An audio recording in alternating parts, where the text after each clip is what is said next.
Welcome to VVW news. Montha తుఫాన్ కారణంగా ఆస్తి ప్రాణ నష్టం లేకుండా చేశామని ఏపీ సీఎం చంద్రబాబు అన్నారు. తుఫాన్ లో ఉత్తమ సేవలు అందించినందుకు వారి కోసం సీఎం క్యాంప్ కార్యాలయంలో అభినందన కార్యక్రమం నిర్వహించారు. పలువురిని సైక్లోన్ మొంతా ఫైటర్లుగా గౌరవిస్తూ సర్టిఫికెట్లు జ్ఞాపికలు ప్రదానం చేశారు. ఈ సందర్భంగా సీఎం చంద్రబాబు మాట్లాడుతూ, ఇప్పుడు పోలీసుల్లో ఐపీఎస్ ఐఏఎస్ కొంతమంది ఢిల్లీ యూనివర్సిటీలో ఎకనామిక్స్ చేశారు ఒకరు. ఇవన్నీ కూడా తీసుకొని భాస్కర్ గారికి కొంత ఇది చేస్తే వండర్ఫుల్ ఎక్సర్సైజ్ చేశాడు. మామూలు ఎక్సర్సైజ్ బాగా చేశాడు. సిఎస్ గారు కోఆర్డినేట్ చేశారు. ఫస్ట్ టైం ప్రివెంటివ్ మెజర్ కింద తీసుకున్నప్పుడు మీరు చూస్తే ఎంత బాగా చేశారంటే ఒక టీం కింద లాస్ట్ మైల్లో ఉండే సెక్రటరియట్లో ఉండే వ్యక్తుల్ని కదిలించి రియల్ టైంలో ఫిజికల్గా వాళ్ళు వెళ్ళారు. టెక్నాలజీ సపోర్ట్ ఇచ్చాం. ఇది వండర్ఫుల్ ఎక్స్పీరియన్స్.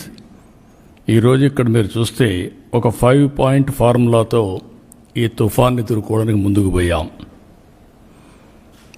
0 డెత్స్ ఉండాలని చెప్పి కోరుకున్నాం. ఎక్కడ ఎవరు చనిపోకూడదు. అదే సమయంలో ఆస్తి నష్టం, ప్రాణ నష్టాన్ని పూర్తిగా కాపాడాలని ముందుకు పోయాం. ఎప్పుడైతే ఇది పెట్టుకొని పోయామో ఒక 5 పాయింట్స్లో మీరు చూస్తే మానిటరింగ్,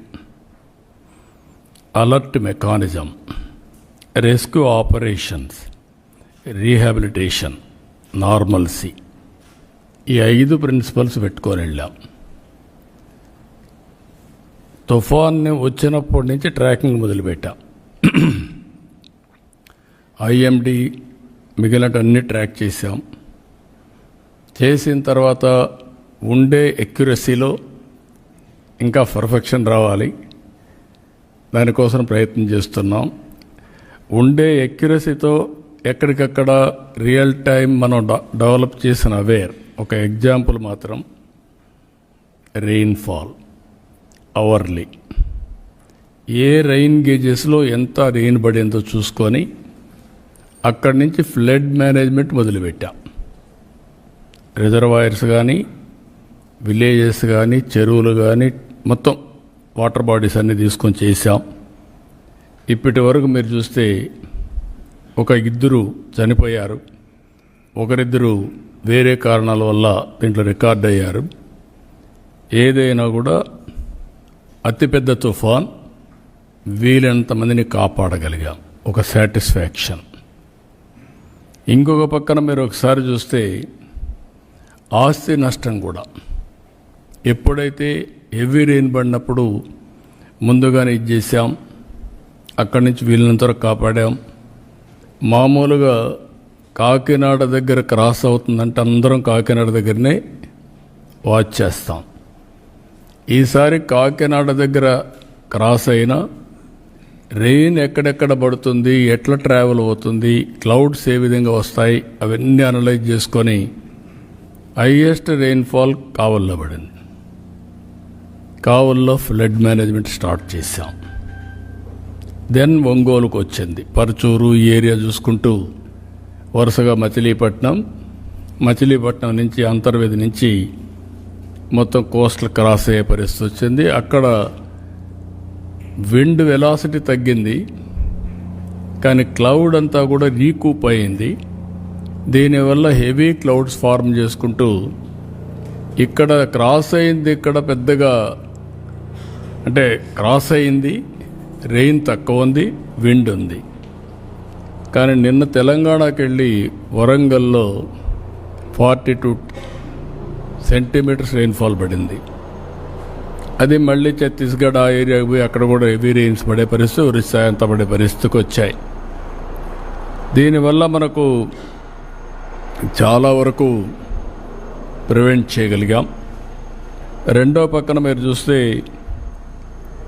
ఇక్కడుండే దీంట్లో డ్రోన్ కార్పొరేషన్ ద్వారా డ్రోన్స్ పంపించాం. వాగులో పరచూరులో ఒక అతనైతే షేక్ మున్నా అనే వ్యక్తి కొట్టుకొని పోతామంటే డ్రోన్తో ఐడెంటిఫై చేసి అతను కాపాడుకోగలిగాం. ఒక ప్రార్థనా మందిరం చుట్టూరు వరద నీళ్ళు వస్తే ఐడెంటిఫై చేసి ఒక 15 మందిని మనం కాపాడగలిగాం. అదే మరి ఎక్కడికక్కడ వాటర్ వచ్చినప్పుడు ముందుగానే జాగ్రత్తలు తీసుకొని మేము వచ్చిన ఇన్ఫర్మేషన్ అంతా కూడా మీకు పంపిస్తే మీరు చాలా సమర్థవంతంగా యాక్ట్ చేశారు.